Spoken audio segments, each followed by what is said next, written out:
तपस्या। भागवत में जिक्र आता है, भागवत के अनुसार जब हिरणाक्ष का वध कर दिया गया तो हिरणाकश्यप को पता लगा कि मेरे भाई को मार दिया नारायण ने। क्रोध भरा हुआ है इसके मन में। सोचने लगा मैं नारायण को जब तक वैकुंठ से हटा न दूं, उनको मार न दूं, जब तक उनका वध न कर दूं तब तक मुझे चैन नहीं आएगा, मैं आक्रमण करता हूं। फिर सोचने लगा मेरे भाई ने भी तो ऐसा ही किया था, मैं आक्रमण करने से पहले तप करूंगा, तप करके मैं वरदान प्राप्त करूंगा, और जब मुझे वरदान मिल जाएगा ना तो उसके बाद मैं फिर नारायण पर हमला करूंगा। तप करने चले गया, तप कर रहा है, कठोर तप किया। ब्रह्मा जी प्रसन्न हो गए।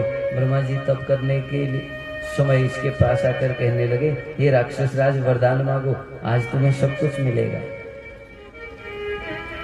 हिरण्याकश्यप ने कहा कि बहुत सारा नहीं, एक ही वरदान चाहिए हमको, तो हमें हमारे हाथ से मृत्यु ही न हो।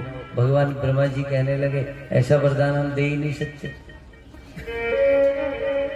क्योंकि जो जिसने जन्म लिया वो अवश्य मारा जाएगा। इसलिए हिरण्याकश्यप ये वर संभव नहीं, कुछ और मांगो, कुछ और मांग लो। बुद्धि का प्रयोग करके कहने लगा, हे नाथ, अगर मुझे वर देना ही चाहते हो ना तो ऐसा वर दे दो, न तो मैं अस्त्र से मरूं, न मैं शस्त्र से मरूं, न मुझे पास मार सके, न मैं किसी मनुष्य से मेरा वध हो, न मैं किसी दैत्य से मरूं, मुनियों से भी मैं न मरूं। स्वर्ग पर, पृथ्वी पर, रात में और दिन में, ऊंचे में, नीचे में, कहीं पर मेरी मृत्यु नहीं होनी चाहिए। कोई अस्त्र भी न मार सके, शस्त्र भी न मार सके,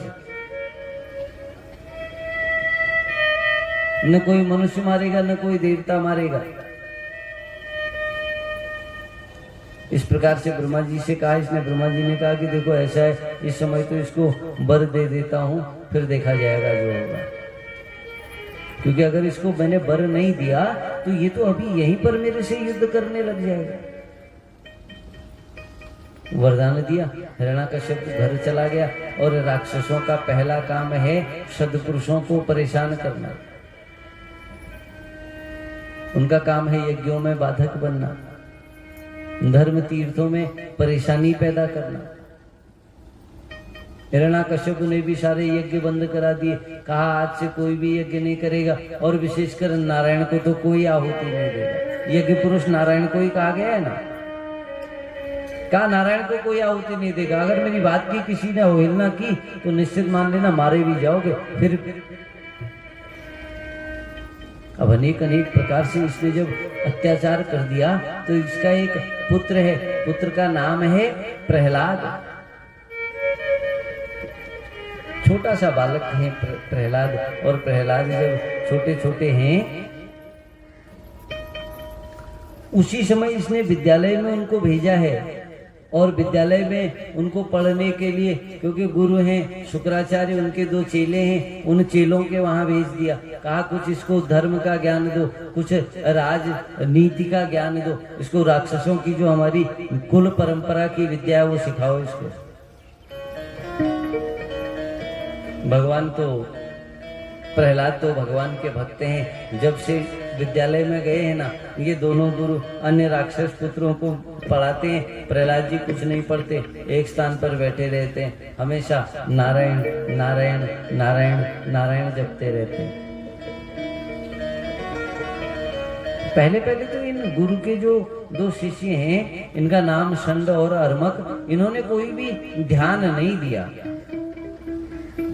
और जब इन्होंने कोई भी ध्यान नहीं दिया, ये सोचने लगे चलो छोटा बालक है, अभी घर से दूर है, इसलिए परेशान होगा, कुछ समय में स्वतः ही ठीक हो जाएगा, क्या बात हो गई ऐसे। परंतु कुछ समय बाद देखा, 6 महीने बाद जब हिरण्याकश्यप ने बुलाया, सोचा आज परीक्षा तो ले लो, मेरा बालक सही पढ़ रहा है या नहीं पढ़ रहा है, कहीं गुरु कोई पढ़ाई में कोई कमी तो नहीं रख रहे हैं। और बुलाकर अपने आसन में गोद में बिठाया है। प्रहलाद को गोद में बिठाकर पूछने लगा, अरे प्रहलाद बताओ क्या पढ़ाया गुरुजी ने? प्रहलाद कहने लगे, हे पिता, इस सृष्टि का ना स्वामी एक ही है, इस जगत का ईश्वर एक ही है। बड़ा खुश हो गया हिरण्याकश्यप, सोच रहा है मेरी बात कर रहा है, सोच मेरे से कह रहा है कि तुम ही हो। हिरण्याकश्यप प्रसन्न होकर कहने लगा, अरे पुत्र तुम ठीक है, अच्छा समझ रहे हो, तुम मेरी बात कर रहे हो ना? पुत्र ने कहा, नहीं नहीं, मैं तो कह रहा हूँ वो नारायण सबका मालिक है। पुत्र को उठा के नीचे फेंक दिया इसने। अरे नारायण की बात करता हूँ मैं, नारायण से बैर करता हूँ और तू नारायण की गीत गा रहा है। दोनों को बुलाया, इधर आओ, यही शिक्षा दी तुमने इसको, यही पढ़ाया तुमने इसको? वो तो हाथ जोड़कर खड़े हो गए, महाराज सौगंध ले लीजिए, हमने नहीं पढ़ाया इसको तुझे, ये तो हमारे सामने बैठता ही नहीं, इसने हमसे तो कुछ पूछा ही नहीं। और जब इसने हमसे कुछ पूछा ही नहीं तो भला बताओ हम इसको कैसे पढ़ाएंगे? ये तो अकेले बैठा रहता है। राजा ने समझाया, कहा देखो ऐसा है, अब की बार इसको लेकर जाओ और ध्यान रखना, अगर अब की बार भी ये तुमने इसको ऐसा ही ज्ञान दिया ना तो तुम दोनों का वध कर दूंगा सबसे पहले।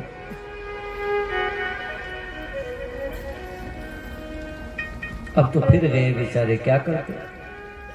अब तो प्रहलाद को समझाने लगे, हे प्रहलाद, तुम्हारे पिताजी सही बात तो कह रहे हैं, तुम क्यों बार बार उनकी बात नहीं मानते हो? इसलिए मान जाओ, उनकी बातों को मान लो और अब तुम इन बातों को छोड़ो। तुम्हारे पिता उनसे नारायण से बैर रखते हैं ना, और जब नारायण से बैर रखते हैं तो फिर तुम क्यों उनसे उनकी बात नहीं मान लेते?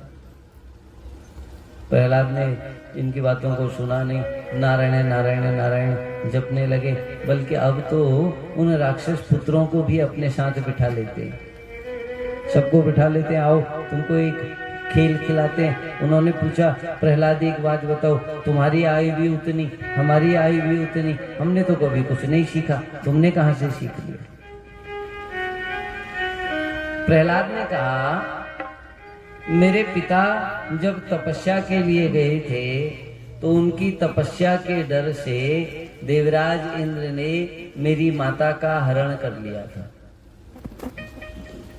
जब देवराज आकाश मार्ग से मेरी माता को ले जा रहे थे तो नारद ने धिक्कारा, अरे देवराज इंद्र क्या मूर्खता कर रहे हो, तुम पर स्त्री का हरण कर रहे हो, तुम्हारी बुद्धि कहाँ गायब हो गई है, तुम्हें समझ में नहीं आ रहा क्या?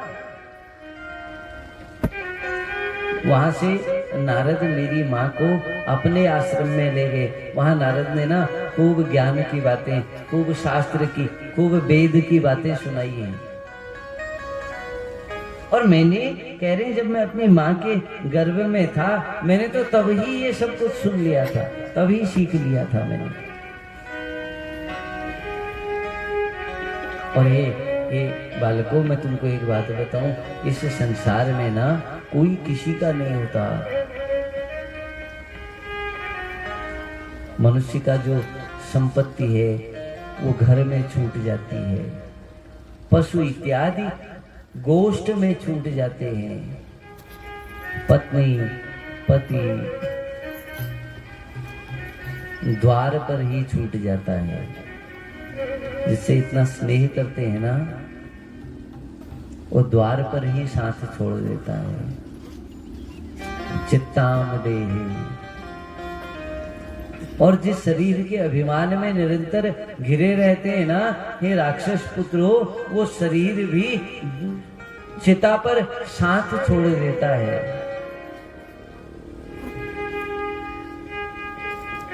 और ये मानव शरीर है महाराज,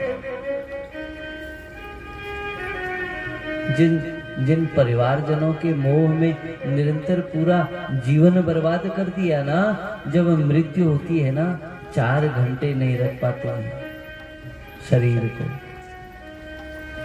कहते नहीं अब लेकर जाओ, अब जला दो, अन्यथा इस पर दुर्गंध आने लगेगी। जिस पुत्र को रोज कंधे पर बिठाया है ना, वही शमशान कंधे पर छोड़कर आता है। जिस पुत्र को हमेशा बचाते रहे ना, जिसको कभी आग के समीप भी नहीं जाने दिया, वो चिता को आग देकर आता है।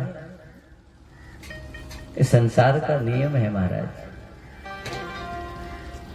इसलिए हे राक्षस कुमारों, इस संसार में जो सांसारिक व्यक्तियों से मोह करता है ना, उसको तो नरक जाना ही जाना पड़ता है। उसकी मुक्ति का कोई और उपाय बचता ही नहीं।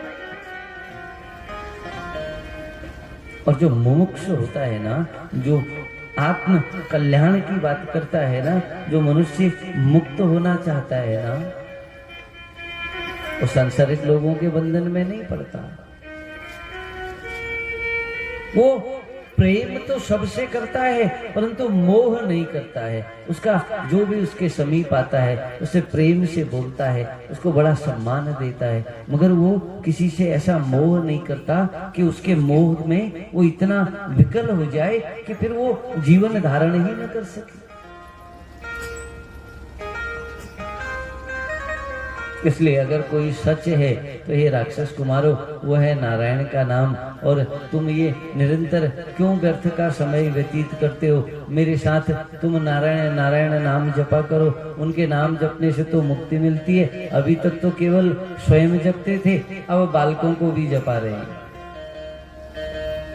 और जैसे उन दोनों चेलों ने देखा, उन चेलों ने जैसे ही देखा कि अभी तक तो अकेले जप रहा था, अब जो है सारे राक्षस पुत्रों से जपा रहा है, अगर हिरण्याकश्यप ने देख लिया तो हमको तो मार ही देगा पक्का।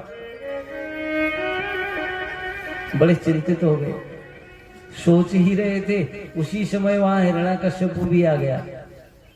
वो तो आज विद्यालय को देखने आया है कि कैसा है विद्यालय।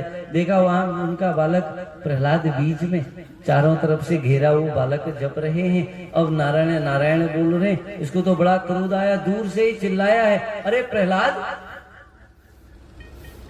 अभी तक तो तुम अकेले जप रहे थे, अब तुम इन राक्षस पुत्रों की बुद्धि को भी भ्रमित कर रहे हो, इसलिए अब तुम्हें मैं छोड़ नहीं सकता। अगर मैंने तुम्हें छोड़ दिया ना, तुम सबकी बुद्धि खराब कर दोगे, इसलिए अब तुम अवश्य मेरे हाथों से मारे जाओगे। और अपने सैनिकों को आदेश दिया, पकड़ लो प्रहलाद को, बंदी बना लो इनको। महल में लाया है, मान के, अभिमान के, माया के वशीभूत होकर वो पिता है उस पुत्र का, परंतु ऐसा मोह में ग्रसित है, समझ नहीं पाया। अपने ही पुत्र को पहले तो अंधेरी कोठरी में छुपा दिया, कहा इसको भोजन मत देना।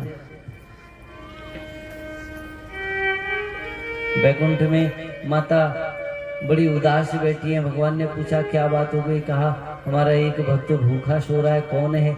माता ने बताया प्रहलाद स्वयं भोजन लेकर आई। माता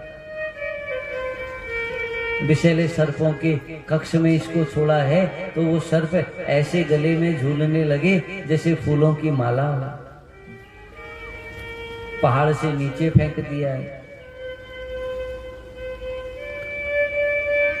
होलिका बहन है, उस बहन की गोद में बिठाया। भगवान वरुण देव ने कृपा करी, हवा का झोंका आया, चुनरी तो उड़ गई, होलिका तो जल गई, प्रहलाद वहीं पर सुरक्षित है। जाको राखी साइया मार सके न कोई, और जिस पर भगवान की कृपा हो कौन मार सकता है उसको। प्रहलाद सुरक्षित, हिरण्याकश्यप की तो बुद्धि मानो भ्रमित हो गई है। आज पूरी सभा बुला ली है, कहा कि आज तो न्याय होगा। महल में चारों तरफ से पूरे नगरवासी बैठे हैं, बीच में प्रहलाद को एक खंबे के समीप में खड़ा कर रखा है, सिंहासन में ये बैठा हुआ है। प्रहलाद से कहा अरे प्रहलाद अभी भी वक्त है, सबल जा, मान ले, इस जगत का स्वामी मैं हूँ, नारायण मैं हूँ, गोविंद मैं हूँ। प्रहलाद नहीं माने, हे पिता अभी भी वक्त है, ये मूर्खता छोड़ दो, नारायण के शरण में चले जाओ। नारायण तो भक्तवत्सल हैं, वो तो बड़े दयालु हैं, आपको क्षमा कर देंगे। और क्रोधित होने लगा, कहा अरे मूर्ख, क्या क्या कर सकता है तेरा नारायण? भगवान की ये प्रहलाद कहने लगे, हे पिता ये पूछो मेरा नारायण क्या क्या नहीं कर सकता। वो तो सृष्टि का स्वामी है, सृष्टि को चलाते हैं, पल भर में चाहे तो अनेकों सृष्टि रच देते हैं और पल में चाहे तो सृष्टि का विनाश कर देते हैं। और क्रोध भरने लगा, अरे कहाँ कहाँ रहता है तेरा वो नारायण, बता तो सही तेरा नारायण रहता कहाँ है। कहा, हे पिता ये पूछो कहाँ नहीं रहता है मेरा नारायण, हर कण कण में हर स्थान पर मेरा नारायण रहता है। खंबे की ओर इशारा करके कहा, अरे देख इस खंबे में तेरा नारायण रहता है क्या। प्रहलाद ने भी कह दिया, हाँ मेरा नारायण रहता है इस खंबे में। अब प्रहलाद सोच रहे मैंने सही कहा या गलत, बाल स्वभाव है। उस खंबे से कान लगाया और तो अंदर एक सिंह जैसे अंदर गुर्रा रहा हो, ऐसे ही उस खंबे से एक स्वर निकल रहा है। प्रहलाद तो खुश हो गए, अवश्य इसी में रहता है मेरा भगवान, हाँ हाँ इसमें रहता है मेरा। उसने गदा को निकाला है, इस हिरण्याकश्यप ने गदा को निकाल कर कहा, अरे मूर्ख प्रहलाद आज तुझे भी आज तेरे भगवान को भी दोनों को एक साथ में समाप्त कर दूंगा, देखता हूँ कैसे तेरा भगवान तेरे को बचाता है। प्रहलाद के समीप गया, एक गदा से प्रहार किया उस खंबे पर, और जैसे इसने प्रहार किया वो खंबा मानो एक जोर की गर्जना से फटा है और एक सिंह की भयंकर गर्जना से नरसिंह भगवान ने अवतार लिया। बोलिए नरसिंह भगवान की जय हो। सिंह की तरह गर्जने लगे वो नरसिंह भगवान, और इस हिरण्याकश्यप को देखकर झपट कर इसको पकड़ा और पकड़कर अपनी गोद में भगवान ने रखा। अट्टहास करने लगे नरसिंह भगवान, अरे हिरण्याकश्यप देख मैं तेरा काल हूँ, मैं तेरी मृत्यु आ गया हूँ। हंसने लगा हिरण्याकश्यप, मुझे कोई नहीं मार सकता। उसको तो वरदान याद आने लगा, मैंने कहा है न दिन में मरूंगा न रात में मरूंगा। भगवान ने कहा, मूर्ख देख तो सही ये संध्या का समय है, न दिन है न रात है। कहा मैंने तो वरदान मांगा, न मैं घर में मरूंगा न बाहर। भगवान ने कहा, देख तो सही तू द्वार पर बैठा है, अपनी देहली में बैठा है, न घर में है न बाहर है।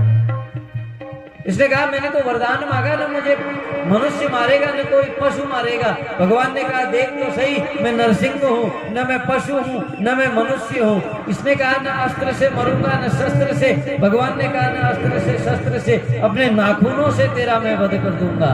इसने कहा, मैंने तो वरदान मांगा था, मैं 12 महीनों में भी नहीं मरूंगा।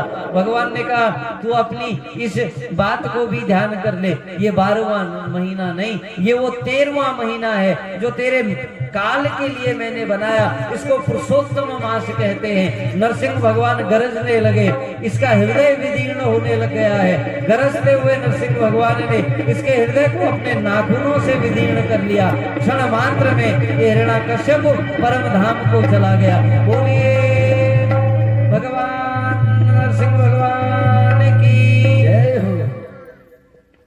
इस प्रकार से इस हिरण्याकश्यप का भगवान ने वध किया, और जब भगवान ने हिरण्याकश्यप का वध किया, भगवान का क्रोध शांत नहीं हुआ।